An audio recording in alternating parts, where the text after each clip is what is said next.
DRG Kids. વાર્તાનું નામ ભૂતનું તાંડવ. રાજા હીરામણી ખૂબ જ દયાળુ અને પોતાની પ્રજાનું ધ્યાન રાખવાવાળા હોશિયારપુરના હોશિયાર રાજા હતા. એમના દરબારમાં જે પણ પોતાની ફરિયાદ લઈને આવતું હતું, રાજા હીરામણી એમની ફરિયાદ સાંભળતા અને એમની સાચા મનથી મદદ કરતા. આ જ કારણે હોશિયારપુરની પ્રજા પોતાના રાજા હીરામણીને ખૂબ પ્રેમ કરતી હતી. એટલે જ એમના રાજ્યમાં બધા જ ખુશ હતા. રાજા હીરામણીના પરોપકારના અને ઉદારતાના કિસ્સા દૂર દૂરના પાડોશી રાજ્યમાં પણ પ્રખ્યાત હતા. એકવાર રાજાના દરબારમાં એક વિચિત્ર ઘટના બની, જે ઇતિહાસમાં પહેલા ક્યારેય નહોતી બની. થયું એમ કે એક દિવસ ઘણા બધા ભૂત રાજાના દરબારમાં પોતાની સમસ્યા લઈને આવી ગયા અને જોર જોરથી દરબારમાં ઉછળકૂદ કરતા કરતા બૂમો પાડી પાડીને રાજા પાસે ન્યાય માંગી રહ્યા હતા. રાજા હીરામણી મહારાજની જય! રાજા હીરામણી મહારાજની જય! તમે બધા શાંત થઈ જાઓ. બધાને ન્યાય મળશે. એક એક કરીને અમને તમારી સમસ્યા કહો. મહારાજ, મને બચાવી લો. મને આઝાદી જોઈએ છે મહારાજ. મહારાજ, અમે બધા તમારા પાડોશી રાજ્યના ભૂત છીએ. અમને તમારા રાજ્યના એક ખૂબ જ ખતરનાક તાંત્રિકે વર્ષોથી પોતાની કેદમાં પૂર્યા છે. હા મહારાજ, અમને તાંત્રિકથી છુટકારો જોઈએ છે. અમને ન્યાય જોઈએ છે મહારાજ. મહારાજ, એ તાંત્રિકે પોતાની તંત્ર મંત્રની વિદ્યાથી અમને પોતાની કેદમાં રાખીને અમારી પાસે ઊંધા ચત્તા કામો કરાવે છે. એ તાંત્રિકનું નામ શું છે અને એ તમારી પાસે કેવા પ્રકારના કામો કરાવે છે? મહારાજ, એ તાંત્રિકનું નામ ભૈરવનાથ છે. એણે મારી પાસે બે ભાઈઓમાં ઝઘડો કરાવવાનું ગંદુ કામ કરાવડાવ્યું. તાંત્રિકના કહેવા પર જ મેં જયકુમાર અને રુચિના લગ્ન ના થવા દીધા. મહારાજ, આ રીતે અમારી પાસે ઘણા બધા ખરાબ કામ કરાવે છે અને જો એનું કામ ના કરીએ તો એ અમારી ઉપર ગરમ ગરમ તપેલું તેલ નાખીને અમને જુદી જુદી રીતે હેરાન કરીને અમને ત્રાસ આપે છે મહારાજ. મહારાજ, ક્યારેક ક્યારેક તો ભૈરવનાથ અમારી પાસે નાના નાના નિર્દોષ બાળકોને ડરાવવાનું કામ પણ કરાવે છે, જે અમને જરાય નથી ગમતું. આમ વાત છે. એ દુષ્ટ તાંત્રિક ક્યારે છે? રામનગરના હનુમાન મંદિરની પાછળ એક જૂનું ખંડેર છે, ત્યાં જ રહે છે. કાલે રાત્રે એની ભૂતોવાળી મોટી બોટલ ખુલ્લી રહી ગઈ હતી, એટલે અમે બધા ભૂતો નીકળીને તમારા દરબારમાં ન્યાય માંગવા આવ્યા છે. અમે બધું સમજી ગયા છીએ. તમે ચિંતા નહીં કરો. હું તમારી સાથે યોગ્ય ન્યાય કરીશ અને દોષીને કડકમાં કડક શિક્ષા આપીશ.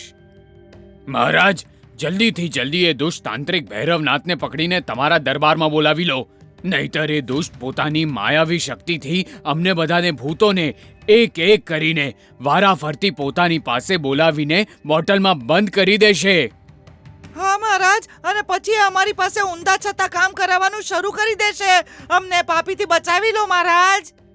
સેનાપતિ, સિપાહીઓને મોકલીને જલ્દીથી એ દુષ્ટ પાપી તાંત્રિકને એની ભૂતોવાળી બોટલ સાથે પકડીને અમારા દરબારમાં પેશ કરવામાં આવે. જેવી તમારી આજ્ઞા મહારાજ. ત્યાં ખંડેરમાં તાંત્રિક ભૈરવનાથ ગાઢ નિદ્રામાં સૂતેલો છે. દેખાવમાં તાંત્રિક ખૂબ જ ભયાનક અને ખતરનાક છે. તાંત્રિક જ્યારે ઊંઘમાંથી ઉઠીને અચાનક ભૂતોવાળી મોટી ખુલ્લી બોટલને જુએ છે તો તાંત્રિકના હોશ ઉડી જાય છે. બંને હાથેથી બોટલ પકડીને એ જોર જોરથી બોલે છે, હું બરબાદ થઈ ગયો. આ બોટલ કોણે ખોલી? મારા બધા ભૂત ભાગી ગયા. હું બરબાદ થઈ ગયો. હાય, મારા વર્ષોની બધી મહેનત માટીમાં મળી ગઈ. હું કોઈને નહીં છોડું. ઉપર જોઈને આંખો બંધ કરીને અમુક મંત્રો બોલે છે. ઓમ રીમ ક્લીમ ચામુંડાઈ વિચ્ચે ફાટ. સાંભળી લો મારા ગુલામ ભૂતો, સીધી રીતે મારી પાસે આ બોટલમાં પાછા આવી જાઓ. નહીતર હું તમને મારી શક્તિથી બોલાવીને તમને ગરમા ગરમ તેલમાં નાખીને તમારી પાસે તાંડવ ના કરાવું તો મારું નામ તાંત્રિક ભૈરવનાથ નહીં. સાંભળી લો કાન ખોલીને.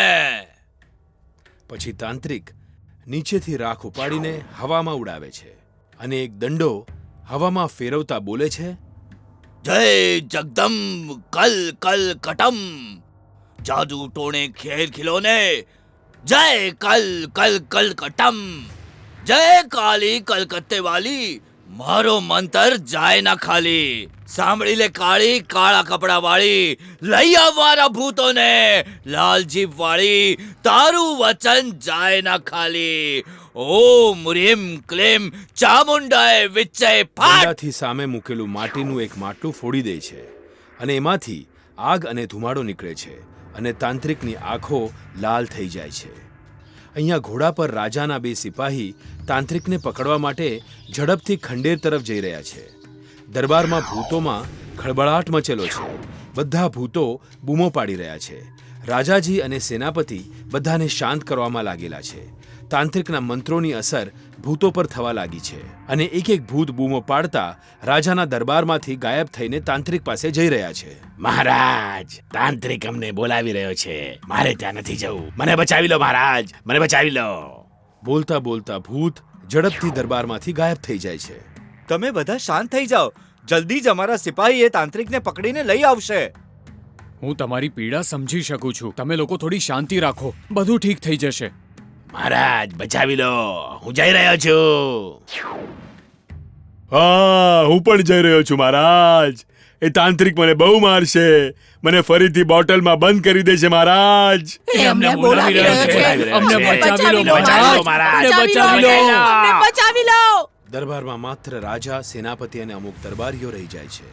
રાજા આમ તેમ ચિંતામાં આટા મારે છે. સેનાપતિ, અમને ખૂબ દુઃખ છે કે અમારા રાજ્યમાં આટલા બધા ભૂતોને પેલા દુષ્ટ તાંત્રિકે કેદ કરીને મૂકેલા છે.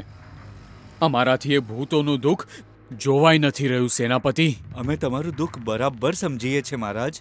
સેનાપતિ, અમે જલ્દીમાં જલ્દી બધા ભૂતોને આઝાદ કરીને એમને પોતપોતાના રાજ્યમાં કુશળ રીતે મોકલવા માંગીએ છીએ. અહીંયા તાંત્રિકની બોટલમાં એક પછી એક ભૂત આવતા જાય છે અને તાંત્રિક જોર જોરથી હસે છે.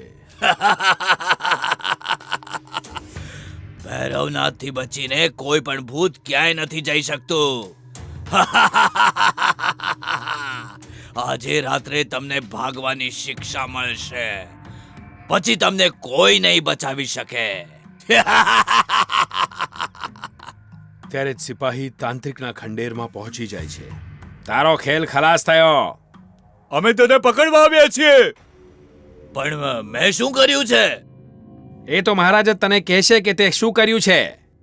સૈનિકો, જો તમે મને નહીં પકડો તો હું તમને બંનેવને 50-50 સોનાના સિક્કા આપીશ. અમે રાજાના વફાદાર સિપાહી છે. અમે લાંચ નથી લેતા. સિપાહી તાંત્રિકના હાથ બાંધીને પોતાની સાથે ઘોડા પર બેસાડીને એની ભૂતોવાળી બોટલની સાથે પકડીને દરબારમાં રાજાની સામે પેશ કરે છે. દરબારમાં સિપાહી તાંત્રિકને ભૂતોવાળી બોટલ સાથે દોરીથી બાંધીને રાજાની સામે લાવે છે. મહારાજ, આ છે ખતરનાક તાંત્રિક ભૈરવનાથ. મહારાજ, આણે અમને લાંચ આપવાની પણ કોશિશ કરી. સિપાહીઓ, તમે ખૂબ જ સારું કામ કર્યું છે. આનું તમને ઉચિત ઇનામ આપવામાં આવશે. સૌથી પહેલા આ બોટલનું ઢાંકણું ખોલીને બધા ભૂતોને આઝાદ કરવામાં આવે. સિપાહી બોટલનું ઢાંકણું ખોલે છે તો એક પછી એક બધા ભૂતો બોટલની બહાર આવી જાય છે અને રાજાનો જય જયકાર કરતા બોલે છે. મહારાજની જય! મહારાજની જય! મહારાજની જય! તાંત્રિક સાંભળ, તે અમારા રાજ્યમાં રહીને બીજા રાજ્યોના નિર્દોષ ભૂતોને કેદ કરીને બહુ મોટો ગુનો કર્યો છે. એટલા માટે તને 10 વર્ષ માટે કારાવાસમાં રાખવામાં આવશે. આજ તારી સજા છે. મહારાજ, મહારાજ મને માફ કરી દો. સિપાહીઓ, લઈ જાઓ આને મહારાજની જય! અને કારાવાસમાં નાખી દો. મહારાજની જય. મહારાજની જય. આજથી બધા ભૂતો આઝાદ છે. હવે તમે પોતપોતાના રાજ્યોમાં જઈને આરામથી ઝાડો પર જઈને આઝાદીથી રહી શકો છો. મહારાજ, તમારા જેવો રાજા અમે ક્યારેય ક્યારેય નથી નથી જોયો. જોયો. રાજા હીરામણી મહારાજને જય! જય! આ રીતે રાજાએ બધા ભૂતોને ન્યાય અપાવ્યો.